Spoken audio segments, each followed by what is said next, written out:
أزيد من 500 كيلومتر ذهابا وإيابا. كانت هي المسافة التي قطعها طاقم قناة الحدث الشرقي بوجدة في اتجاه مدينة بوعرفة في رحلة تروم الكشف عن الحقيقة والبرهان ودحض الباطل والبهتان.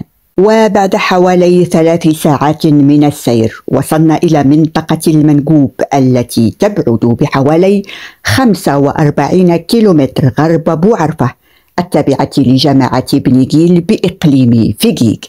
حللنا ضيوفا عند أسرة المواطن المغربي الذي أوقفته وحدات للدرك الوطني الجزائري بناحية بشار إلى جانب عدد من الأشخاص وصفوا بكونهم من مهربي المخدرات.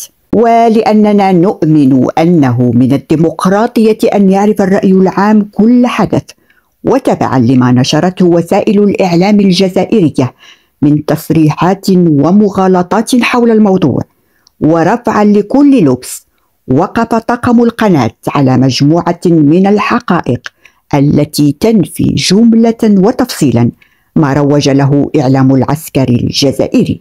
وفي تصريحات مختلفة عبر أفراد من عائلة المغربي عن مدى اندهاشهم من الشريط الذي ظهر فيه ابنهم المدعو عبد الغني الشنة وهو يدلي بتصريحات للقناة الرسمية الجزائرية تحت الضغط يتهم من خلاله ضلوع أجهزة الأمن المغربي في تهريب المخدرات. على حساب خويا انا ما على بالي لاش كان غايب جهه برقم وتندرى بديك جوايه حتى شفناه في الفيديو. هذا الفيديو حنا ما فهمنالوش حتى واش كان يقول. حنا ما قاريين وشو حتى هو ما قاريش بزاف، حنا غير الناس فهمونا من بعد. وحنا نعرفوا يبيع ويشري في الكسيبه، هذا الشيء ما عنده ما علاقه معاه هو كاع، لا حنا لا عائلتنا لا كل شيء ما عارفين واش حتى كي داير. استغربنا بهذا الشيء اللي داره، حنا ما عندنا عليه ما نعاودوا لدرك رانا مصدومين. هذا الشيء اللي قالوا هو ما مبزين عليه ماشي خاطرو، هو ما يعرف حتى شيء. احنا الحمد لله لاباس علينا، عندنا الفلاحه، عندنا الطاقه، عندنا الماء موجود، عندنا كلشي موجود الحمد لله. احنا خويا هذه القضيه ديال الترهيب غير لا غواوه شي وحدين بالدراهم وطمعوه وداوه، ما هو ما عنده معاه علاقه والو. الله يعمل مولانا يخفف عليه.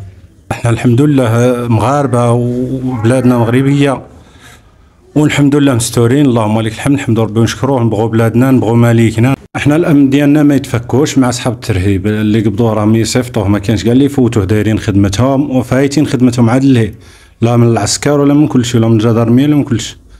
وفي نفس الاتجاه استنكرت شقيقة الموقوف ما صرح به شقيقها من ادعاءات عيش أسرته في وضع مزري، حيث وقفت القناة على ظروف عائلته التي تعيش وضعا اجتماعيا مقبولا وتمتهن الفلاحة وتربية المواشي. الشيء اللي شفنا على خويا راه صدمنا. حنا خونا كان يبيع ويشري مع وليداتو بلادو، عايش خير وعلى خير، تخرج هذا الفيديو راه صدمنا به. حنا مازلنا محروقين على خونا ونبكيو على خونا وغايدنا خونا، لا اله الا الله، الله ياخذ فيهم الحق. خونا مشى، حنا كان غير يبيع ويشري، تجانا الفيديو حنا ما على بالناش. حنا هاد الهضره اللي قالها خويا ما هيش ديالو، ما يعرف ليهاش. حنا عارفين خونا وكبر معانا، غير زيروا عليه يضربوه ولا زيروا عليه، المهم هاد الهضره ماشي ديالو، قالها غير بالسيف عليه.